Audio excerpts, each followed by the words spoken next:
प्रचार कार्यालयासाठी उपस्थित असलेले, ज्यांना सौ दाऊद आणि एक राऊत म्हणून ओळखलं जातं, ते आदरणीय संजय राऊत साहेब, शिवसेना नेते माननीय चंद्रकांतजी खैरे साहेब, आदरणीय बाबूरावजी कदम साहेब,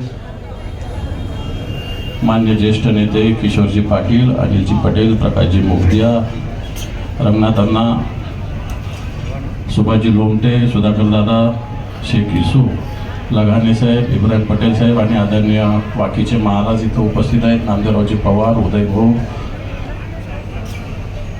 सर्व नाव अर्ध्या लोकांचे घेता येईल, मला काय 100% लोकांचे घेता येईल समोर बसलेल्यापैकी.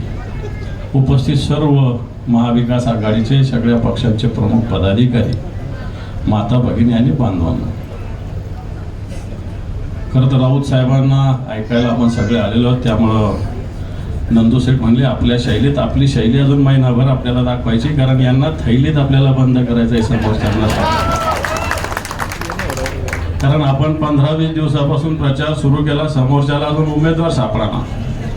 पहिली गोष्ट तर कोणत्या पक्षाला तिकीट मिळणार आहे हेच माहिती नाही आहे. दुसरी गोष्ट, मिळालं तर उमेदवार कोण आहे माहिती नाही आहे. दारूवाल्याला द्यायचं, बरोबर का नाही, दारूचे ज्याच्या दुकान आहे उजोकराव आपले, त्याला काय चव आहे म्हणणार त्याला द्यायचं. की पुन्हा डॉक्टर आपले तयार आहे भाजपचे हे आपल्याला काही माहिती नाही. या डॉक्टर साहेब, या डॉक्टर कल्याणजी काळे साहेबांचं जोरदार टाळ्या अजून आपण स्वागत करू. काँग्रेसचे जिल्हाध्यक्ष आणि जालन्याचे उमेदवार खैरे साहेबांबरोबर संसदेत डॉक्टर कल्याण काळे सुद्धा जाणार आहे यावेळेस. आणि ज्यांना जरा बसा बसा डॉक्टर बसा.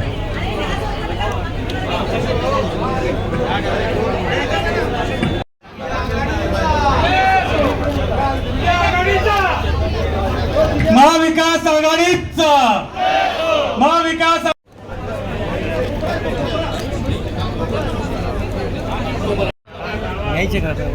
हा लढणार का तो लढणार, जो पण लढणार तो पडणार, एवढं लक्षात ठेवा.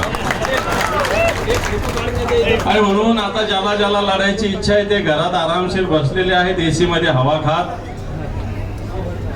पण तो हा संभाजीनगर शिवसेना प्रमुखाच्या विचारांचा सातत्यानं बालेकिल्ला राहिलेला आहे.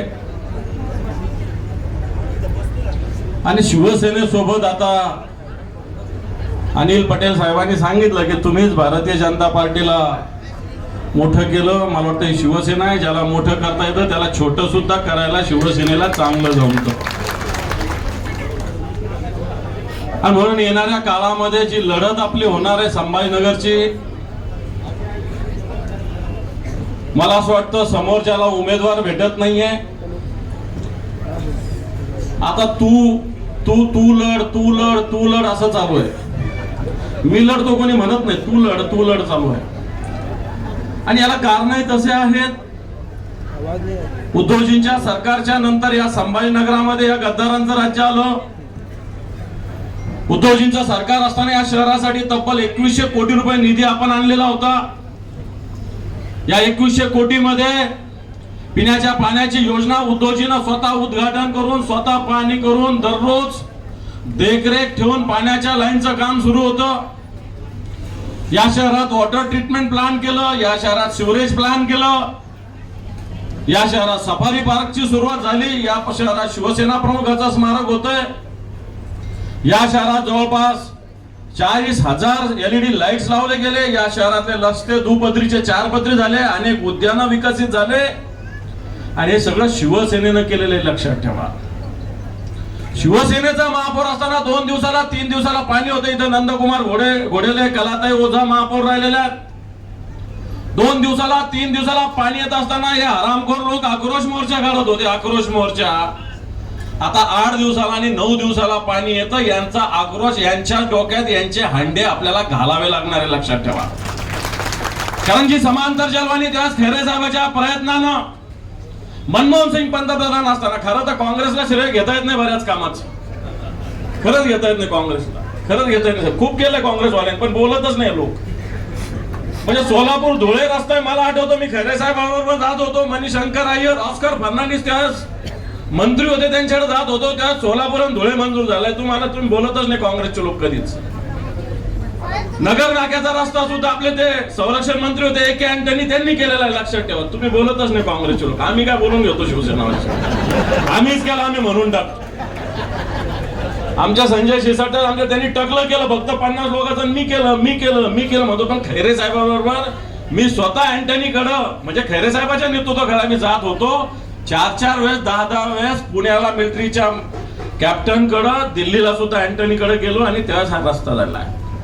सोलापूर धुळे सुद्धा हा रस्ता जो झालेला आहे, जे आपले ऑस्कर फर्नांडिस काँग्रेसचे नेते होते त्यांच्यामुळे झालेला, लक्षात ठेवा. आता हे लोक नितीन गडकरी येऊन भाजपा, पण नितीन गडकरीने या ठिकाणी अटलजीच्या वाढदिवसाच्या दिवशी 8,000 कोटी रुपयाची कोनशिला लावली होती. 80 कोटीचं सुद्धा काम हे भारतीय जनता पार्टी करू शकलं नाही. पैठणच्या रस्त्याचं 10 वेळेस भूमिपूजन केलं नितीन गडकरीने येऊन, आणि तो आपल्याकडे येण्याची शक्यता आहे त्यांनी येऊन, पण पैठणचा रस्ता सुद्धा झालेला नाही. आणला होता. यातले जवळपास 1,500 कोटी रुपयाचं काम उद्धवजींचं सरकार असताना झालेलं आहे, लक्षात ठेवा. आता पाण्याची स्थिती 8-8 दिवसाला 9-9 दिवसाला पाणी येतं. याला जबाबदार कोण आहे? महापौर नाही, पालकमंत्री त्यांच्या पैठणच्या याच्यात मशगूल आहे. या शहराकडे, या संभाजीनगरकडे लक्ष द्यायला कोणी नाही. खैरे साहेबांच्या नेतृत्वाखाली आम्ही सगळे शिवसैनिक याच्यात लक्ष देत होतो. रोज पाण्याचा प्रश्न 4 दिवसाचा 3 दिवस कसं होईल, 3चं 2 कसं होईल आम्ही बघत होतो. पण या लोकांनी मोर्चा काढला होता आणि सांगितलं होतं आमची सत्ता द्या, आम्ही 15 दिवसात पिण्याचा पाण्याचा प्रश्न संपवतो. तुमची सत्ता येऊन 1.5-2 वर्ष झाले, पिण्याचा पाण्याचा प्रश्न दूर चाललेला आहे. आणि येणाऱ्या काळात सुद्धा 1680 कोटीची योजना 2700 कोटीवर गेली. जर आमच्या काळात गेली असती तर बघा, यांच्या काळामध्ये 1000 कोटी जास्त लागतात. परंतु मला वाटतं तुमच्या काळात सुद्धा ही 2700 कोटीवर गेली. हा सुद्धा प्रश्न मला वाटतं येणाऱ्या काळामध्ये लोकसभेच्या निवडणुकीच्या प्रचारात आम्ही विचारल्याशिवाय राहणार नाही. म्हणून अशा पद्धतीने या शहराला विकासापासून दूर नेणारे लोक, उद्धवजींचं या शहरावर प्रेम आहे, कारण शिवसेना प्रमुखाचं प्रेम होतं आणि म्हणून या शहराला तब्बल 2100 कोटी रुपये मिळालेले होते, लक्षात ठेवा. ग्रामीण भागामध्ये सुद्धा बरेच लोक ग्रामीणचे आमदार येऊन बडबड करतील. मराठवाडा वॉटर ग्रीड गंगापूर वैजापूर साठी 1100 कोटी रुपये उद्धवजी ठाकरे साहेबांनी मंजूर केले, लक्षात ठेवा. इथं वैजापूर गंगापूरचे लोक आहेत. कन्नड साठी सुद्धा उदय सिंग राजपूत सातत्यानं लढा देत होते. या मतदारसंघात जवळपास सुद्धा 700-800 कोटी रुपयाचा निधी उद्धवजींच्या काळात आलेला, लक्षात ठेवा. म्हणून या जिल्ह्याचा सर्वांगीण विकास करत असताना आता ते भुमरे सुद्धा म्हणतात ती योजना उपसा जलसिंचन योजना मावस गावांची, हिचा सुद्धा मराठवाडा वॉटर ग्रीड मध्ये सगळ्यात आधी 276 कोटी मंजूर कोणी केले होते, तर ते उद्धवजी ठाकरे साहेबांनी मंजूर केले, लक्षात ठेवा. आणि म्हणून मला असं वाटतं या सगळ्या गोष्टी लक्षात ठेवण्याची आवश्यकता आहे आगामी काळामध्ये. आणि दुसरा तो आपला पोपट जो यमानचा खासदार, आपण त्याला बोलतच नाही, आपण यांच्यावरच बोलतो. त्यांनी सुद्धा 5 वर्षात काही केलेलं नाही. गोष्टी मोठ्या करतो तो, इम्तियाज जलील सुद्धा गोष्टी मोठ्या करतो. नुसत्या भाषणाच्या वर या शहरासाठी काही केलेलं नाही. मोठ्या संख्येनं मुस्लिम बांधव शिवसेनेसोबत येतात. काल मला पत्रकारांनी विचारलं की 25 वर्षात शिवसेना कधी ईदगावर गेली, खैरे साहेब गेले. म्हटलं काय हिंदू मुसलमान एकत्र येऊ नये का? हिंदूंनी मुसलमानाच्या ईदगावर जाऊ नये का? मुसलमानांनी दिवाळीला येऊ नये का? अरे शिवसेना 80% समाजकारण करणारी संघटना आहे आणि म्हणून ईदगाहला जाणं काही पाप नाहीये. हिंदू मुसलमान जर एक येत असेल, या शहरात बंधुभाव वाढत असेल, या शहरात एकोभाव वाढत असेल, तर तो करण्याची आमची तयारी आहे. आणि उद्धवजींच्या नेतृत्वाखाली फक्त संभाजीनगरात नव्हे तर हे महाराष्ट्रात होतंय, लक्षात ठेवा. आम्ही महाराष्ट्रात फिरत असताना, मान्य उद्धवजींच्या नेतृत्वाखाली, संजय राऊत साहेबांच्या नेतृत्वाखाली महाराष्ट्रात ज्यावेळेस फिरत असताना, महाराष्ट्रात गावोगाव खेडोपाडी प्रत्येक शहरात हे वातावरण निर्माण झालेलं आहे. आणि म्हणून बांधवांनो, भले आता बरेच जण म्हणले असेल आपला विजय निश्चित आहे, म्हणतो आपली लढाई बूथवर आहे, आपली लढाई गावात आहे, आपली लढाई वाड्यात आहे, आपली लढाई तांड्यावर आहे. वाड्यातल्या प्रत्येक बूथवर, प्रत्येक वाड्यात आपली लढाई, लक्षात ठेवा. हा प्रचार होत राहील. हजारो लोक, लाखो लोक आपण एकत्र करू. पण खऱ्या अर्थाने मी तिन्ही पक्षाच्या, चारही पक्षाच्या सगळ्या लोकांना, सगळ्या कार्यकर्त्याला आवाहन करेल, आपण पहिल्यांदा निवडणूक एकत्र लढतोय. पहिल्यांदा निवडणूक एकत्र लढत असताना बूथ आपलं सगळ्यात आधी टार्गेट आहे, मतदार आपलं सगळ्यात आधी टार्गेट आहे. मतदार यावेळेस म्हणतोय मोदी हटाव म्हणतोय, लक्षात ठेवा. मोदी लागत नाही कोणाला सुद्धा. मोदी 400 पार म्हणत असेल, पण हा मोदी तडीपार आपल्याला करायचा आहे. ही भारतीय जनता पार्टी तडीपार करायची. आणि ज्यावेळेस ही भारतीय जनता पार्टी तडीपार होईल, हा मोदी तडीपार होईल, तर संभाजीनगरचा एक भगवा ध्वज घेऊन खैरे साहेबासारखा लोकप्रतिनिधी दिल्लीत जाण्यासाठी आपण सगळे मिळून प्रयत्न करण्याचा संकल्प करूया. एवढं सांगतो. खैरे साहेबांना शुभेच्छा देतो. थांबतो. जय हिंद, जय महाराष्ट्र. चंद्रकांतजी खैरे साहेब यांच्या कार्यालयाचं उद्घाटन करण्यासाठी आलेले राज्यसभेचे खासदार, तुमचं आमचं राज्याचं लोकप्रिय चालतं बोलतं बीजेचं विद्यापीठ, तुमच्यापासून आम्हाला लई बोलायला यायला लागलं साहेब. तुम्ही बोलायला आम्ही रोज तिकडे काहीतरी बोलतो, तुम्ही रोज बोलत जा म्हणजे आम्हाला बोलता येईल. आदरणीय संजयजी राऊत साहेब, त्याचबरोबर आदरणीय आमच्या सगळ्यांना आशीर्वाद देणारे आदरणीय बाबूरावजी कदम, आदरणीय आपले उमेदवार खैरे साहेब, आदरणीय अंबादासजी दानवे साहेब, आमचे सगळ्यात तरुण नेते जिल्ह्यातील माजी आमदार किशोर पाटील साहेब, वय वर्ष 85, अनिल पटेल साहेब, मुगदिया साहेब, रंगनाथ नाना काळे, सुधाकर दादा सोनवणे, आमचे पटवर्धन साहेब, सगळेजण मला माफ करतील, मी सगळ्यांचं नाव घेणार नाही. मी सर्वप्रथम खैरे साहेबांना हार्दिक शुभेच्छा तर देतोच, ते तेवढे द्यायसाठीच आलो. परंतु मी अंबादास दानवेंचं भाषण ऐकलं ना, आता 100% खात्री पटली की खैरे साहेब निवडून येणार म्हणजे येणार.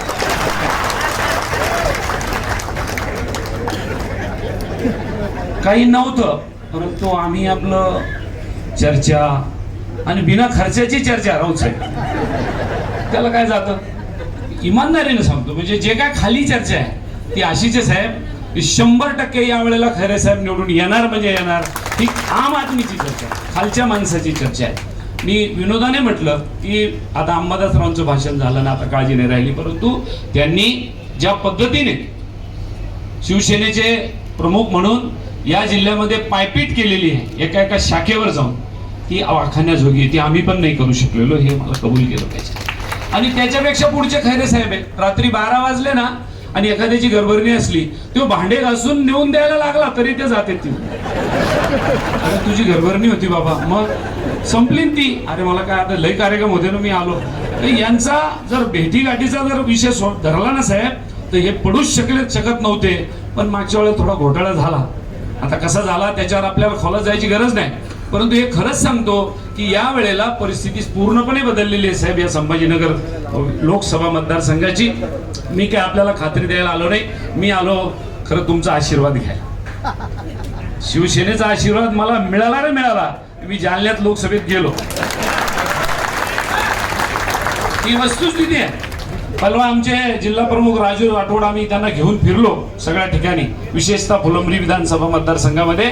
त्यांनी ज्या पद्धतीने शिवसैनिकाला आदेश देतात साहेब, तुम्ही आमच्याकडे आदेश नाही दिला जात. हे मला अजिबात नाही, कामाला लागा. मी झालं आपलं काम. फक्त एकच विनंती आहे साहेब, की आपल्याला विनंती करतो की मला जालन्याला एक उद्धव साहेबांची सभा द्या. त्याचं कारण असं की जालन्याची शिवसेना जी आहे ती पूर्णपणे उद्धव साहेबांच्या पाठीशी खंबीरपणे उभी आहे. तिथं एक जर सभा झाली ना, तर त्यांचा आत्मविश्वास इतका मोठा होईल की पायाचं काम राहणार नाही. आणि मी एकदा निवडून आलो साहेब, तर मी आपल्या आशीर्वादाने खैरे साहेबाचं बोट धरून लोकसभेत जाईल. कारण मी खैरे साहेबाचा लहान भाऊ आहे. ते मला कधी म्हणतात छोटे बंधू, मी होतो त्यांना बडे बंधू. त्यामुळं खैरे साहेबांची माझी रास पहिल्यापासून जमलेली आहे. तर मी परत एकदा आपल्या सगळ्यांच्याकडनं आशीर्वादाची अपेक्षा करतो. आपण मला सगळे आशीर्वाद द्याल अशी विनंती करतो. आणि राऊत साहेब आपल्याकडनं रजा घेतो की मी माझ्या याला चिकलठाण्याला महाविकास आघाडीच्या सगळ्या कार्यकर्त्यांची बैठक बोलवलेली आहे. त्या बैठकीला मी पुढे जातो, त्यांना नियोजन लावून देतो, करतो. तोपर्यंत हे संपलं, तुम्ही एअरपोर्टला जाणार आहे तर 5 मिनिटं तिथं आमच्याकडे आलात तर बरं होईल अशी विनंती करतो. तुम्हाला वेळ मिळाला तर जसं मिळालं. धन्यवाद. जय हिंद, जय